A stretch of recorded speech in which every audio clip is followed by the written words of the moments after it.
Bonjour à tous, chers amis, chers frères et sœurs.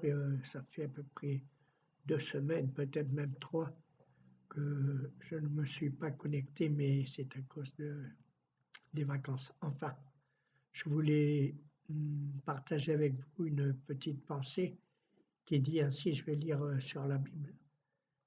Les Chaldéens brisèrent les colonnes d'airain qui étaient dans la maison de l'Éternel, les bases, la mer d'airain qui était dans la maison de l'Éternel. Et ils emportèrent les reins à Babylone. Les reins ou le bronze, vous savez que c'est auparavant on disait airain, maintenant on dit le bronze, médaille de bronze ou médaille d'airain. Ici c'est les colonnes d'airain, c'est-à-dire c'est dans le deuxième livre des rois, dans le dernier chapitre, le 25. Pourquoi je voulais partager ceci? C'est pour parler des colonnes. Les colonnes ou les piliers que Salomon avait fait, et il avait revêtu de bronze, hein.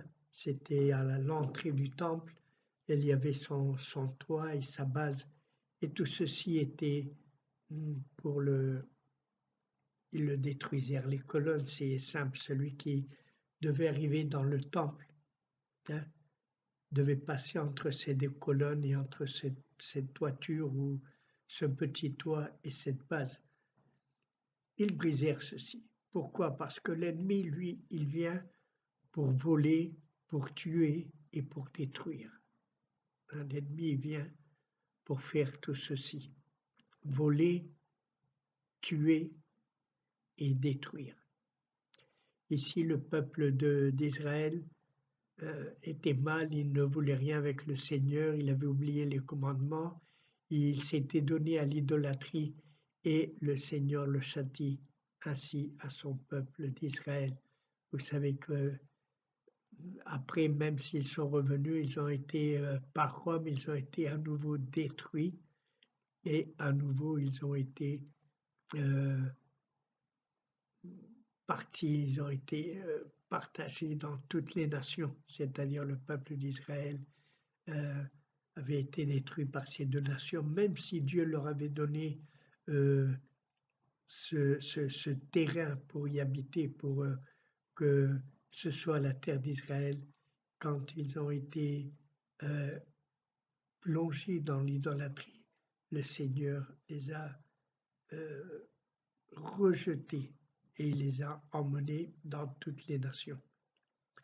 Et il y a un moment où l'humanité avait voulu que le peuple d'Israël soit réellement asservi, assoumis, hein, et là où il naissait, il devait prendre la nationalité du peuple d'où il naissait, c'est-à-dire s'il naissait en France, il devait être proclamé français, s'il en Allemagne, allemand, etc., etc.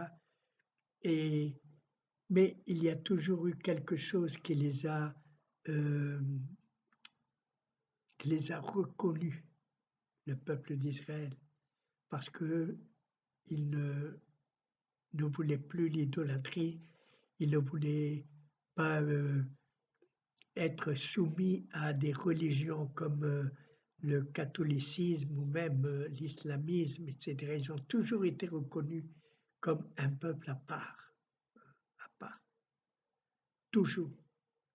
C'est pour ça que beaucoup de personnes, par exemple Hitler avait mis une étoile des 6 pointes, l'étoile de David, pour reconnaître tous les Juifs, tout le peuple d'Israël. Il voulait reconnaître, même si après il les a tués, mais ce qu'il voulait, c'était les reconnaître.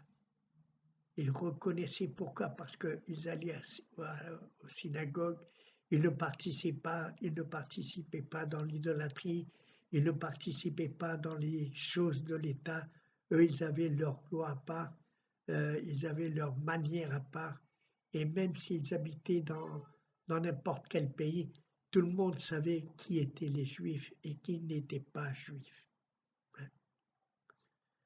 Le peuple d'Israël, à la fin, ils sont revenus sur leur terre. Je dis, ils sont revenus sur leur terre, hein, leur terre, la terre que Dieu leur avait donnée. sont revenus, même si toutes les nations sont contre Israël. Israël est là par la grâce de Dieu, pas parce qu'un illuminé, il a dit, bon, on va mettre tous les Juifs dans ce côté-là. Non, non, ils sont revenus par la grâce de Dieu. Dieu a fait que les nations, hein,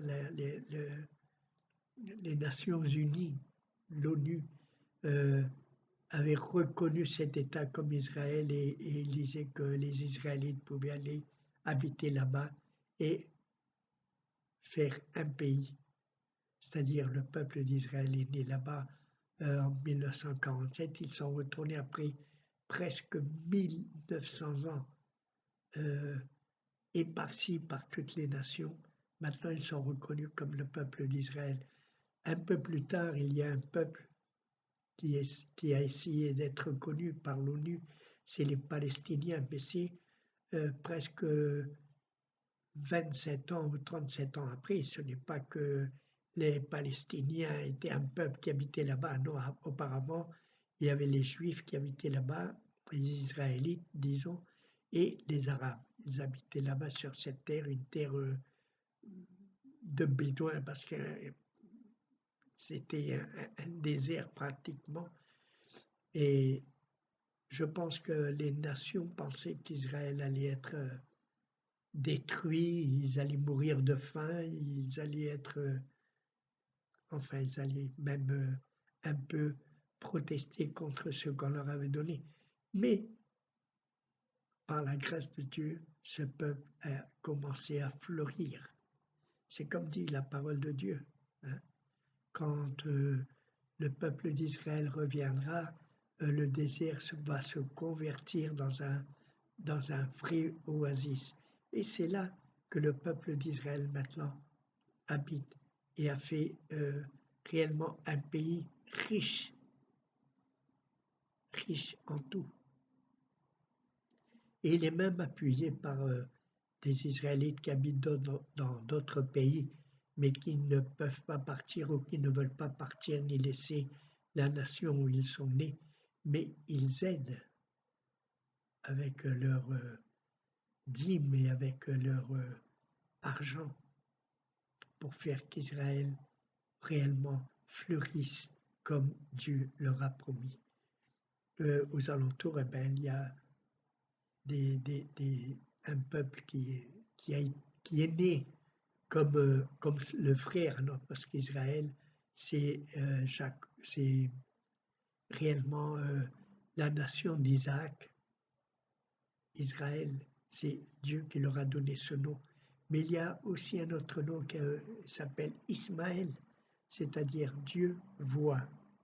Israël, c'est le prince de Dieu. Ismaël habite tout aux alentours d'Israël. Même s'ils ont d'autres noms comme nation, etc., réellement c'est Ismaël. Bon, je ne vais pas faire d'histoire. Ce que je veux, c'est parler de ces colonnes. Ces colonnes ont été détruites. Et c'est important de voir tout ce qu'ont fait les Chaldéens, les Assyriens et même les Babyloniens. Ils ont tout volé.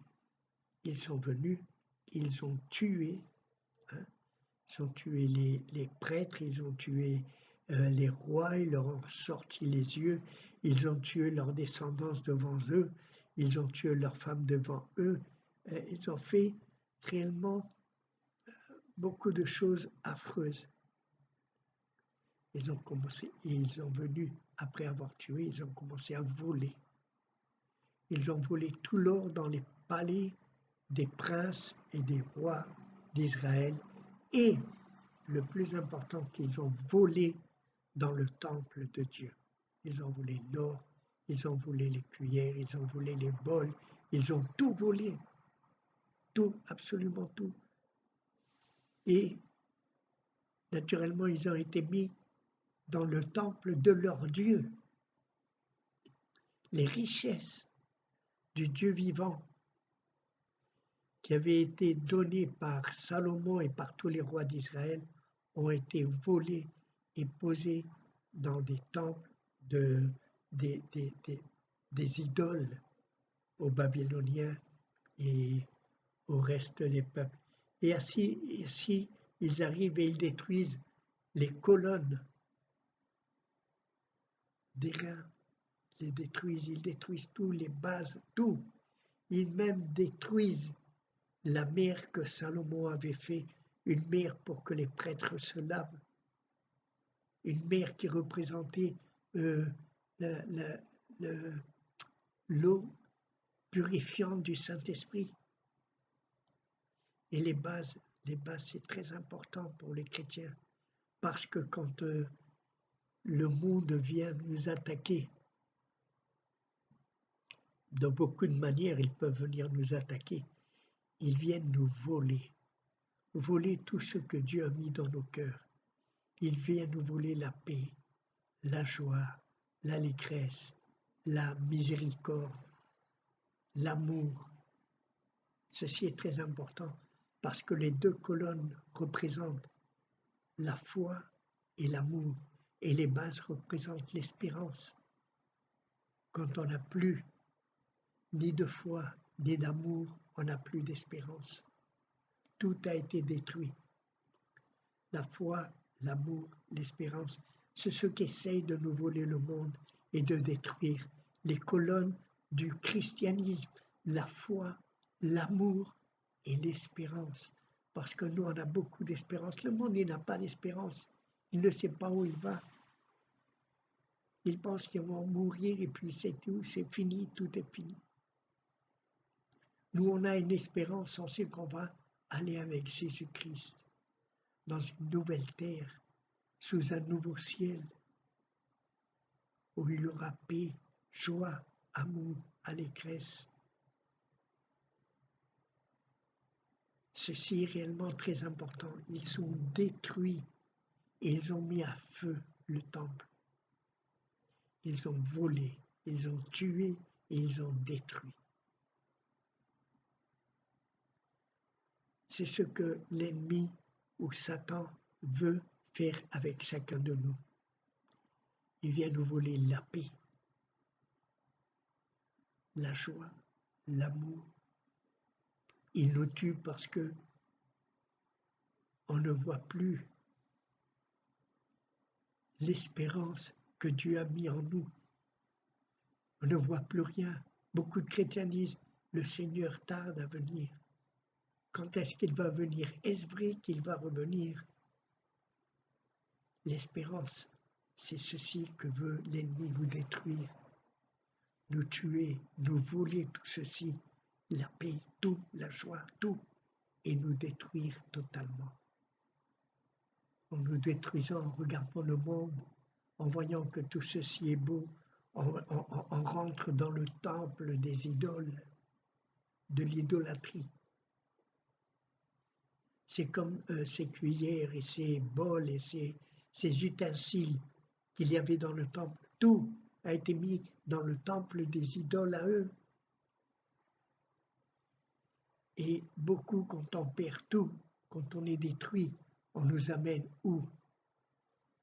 Dans le temple des idoles. Quel type d'idole il y a qui détruit absolument tout? Vous savez ce que font les idoles avant, les idoles Dagon, Moloch et tout ça, eh bien, on sacrifie nos enfants à eux. Et aujourd'hui, beaucoup de chrétiens sacrifient leur vie à cause d'être mis dans le temple des idoles, dans le temple de ce monde, d'Égypte, de Babylone, dans la confusion. On est prêt à tout détruire. On détruit notre mariage. On se fout pas mal de nos enfants. On n'a plus cette miséricorde. On n'a plus cet amour envers notre femme ou notre mari et envers nos enfants. On a perdu tout espoir. L'ennemi est réellement très astucieux. Il vient, Dieu nous livre, mais quand il revient, l'ennemi, à nous attaquer une deuxième fois, c'est comme à Job. À Job, la première fois, il lui a fait du mal, mais la deuxième fois, c'est sa propre vie qui a été atteinte avec cet ulcère Il devait se gratter avec un bois, avec n'importe ce qui était dans ses mains, une tuile. Se gratter. Même ses amis, quand ils sont arrivés, ils l'ont vu. Ils sont restés 7 jours, une semaine, sans parler.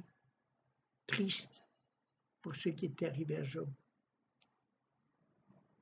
Et c'est ceci que veut l'ennemi, nous attaquer. Quand il revient une deuxième fois, il revient plus fort. Et il va essayer réellement de tout détruire en nous. Le temple a été mis au feu. Tout est perdu. On ne sait pas ce que est devenu l'arche de l'alliance. On ne sait pas si quelqu'un l'a pris, il l'a amené, ou il est mort, ou la même alliance a été cachée par Dieu. Mais le temple a été mis à feu, détruit. Ils ont tué, ils ont volé et ils ont détruit. Que veut l'ennemi de nos âmes? Il veut nous voler, il veut nous tuer et il veut nous détruire. Il faut faire très attention parce que la parole de Dieu ici est réellement riche en tout. On ne peut pas lire seulement pour lire. Il faut réellement demander, Seigneur, que veux-tu nous dire avec ceci? Ceci nous dit une grande vérité. Quand on perd la foi, quand on perd l'amour, on n'a plus d'espérance, il n'y a plus d'espoir, il n'y a plus rien. On sacrifie à Moloch nos enfants, notre femme. Je dis à Moloch parce que le monde est comme ça, le monde veut réellement nous détruire tous. Petit moment seulement. Bon, comme je vous disais, il y a toujours quelque chose qui arrive pour essayer de déranger. Quand je partage la parole de Dieu, je ne sais pas pourquoi, mais il y a toujours, si ce n'est pas le chien, c'est le facteur, si ce n'est pas le facteur, c'est quelqu'un qui vient avec un colis. Bon, je voulais bien dire ceci. Quand on parle du monde, de ce monde, à part du monde des chrétiens, hein, ce monde veut toujours essayer de nous voler, de nous tuer et de nous détruire. Et quand on est arrivé dans ce temple qu'est le monde, on peut sacrifier notre vie. On peut sacrifier notre mariage. On peut sacrifier nos enfants. Parce qu'on se dit, j'ai le droit de vivre. Je suis un homme libre.